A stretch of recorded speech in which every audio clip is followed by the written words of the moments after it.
This week on LoyalTV, we investigate the black market history of one hot commodity, right here in Oklahoma City. Oklahoma City was one of the first fields in the United States that developed in an urban area. And you saw the ground in photographs at that time slick with oil everywhere. It was just glistening because of the blowouts of the high gas pressure in the field. People looked upon oil spouting over the top of the derrick in those days. It was simply this represented money. And it was not uncommon to see fire trucks hosing down houses and other buildings that had been coated with oil from wells blowing in. In 1929, the Great Depression began, which pretty quickly led to a reduction of demand for the product. It's kind of a cycle that's self-perpetuating. Is the more you produce, the cheaper the price would tend to be. The cheaper the price, so you would try to make up for that by producing more.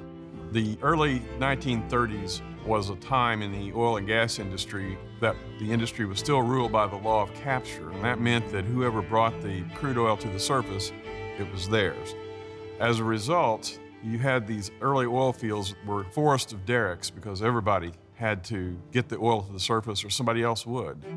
The governor of Oklahoma was Alfalfa Bill Murray, William H. Murray. He was a populist. He was, quote, for the little guy, and he was very suspicious of large corporations, trust them, thought that they were in it to simply maximize profits regardless of the impact on the little people.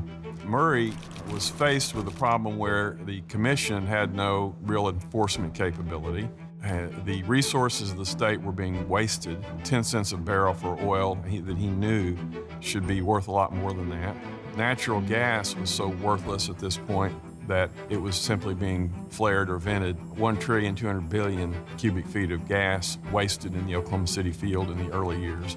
As a result, he decided to shut down production in the Oklahoma oil fields. And to do that, he sent in the Oklahoma National Guard to enforce the shutdown.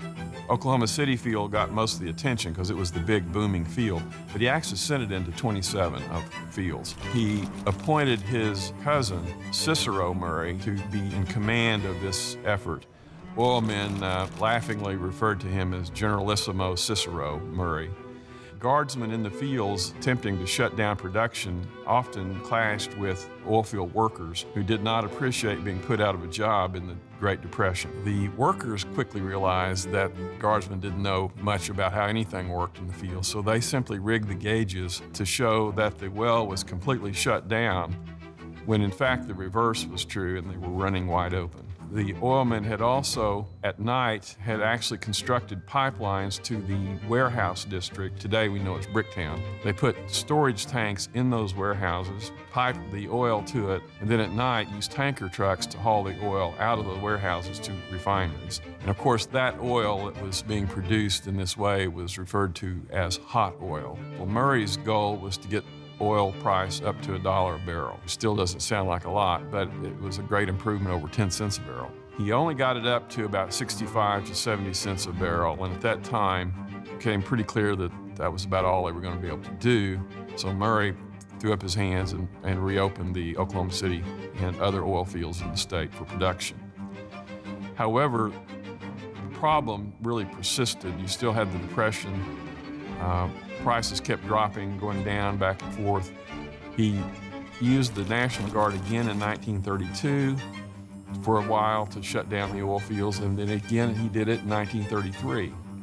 Again, all with only a very limited amount of success.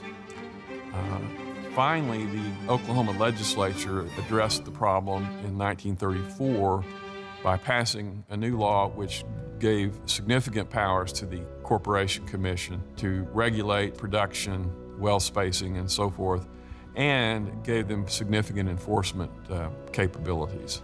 Then the federal government in 1935 passed the Connolly Hot Oil Act, which criminalized on a federal level the transportation of hot oil.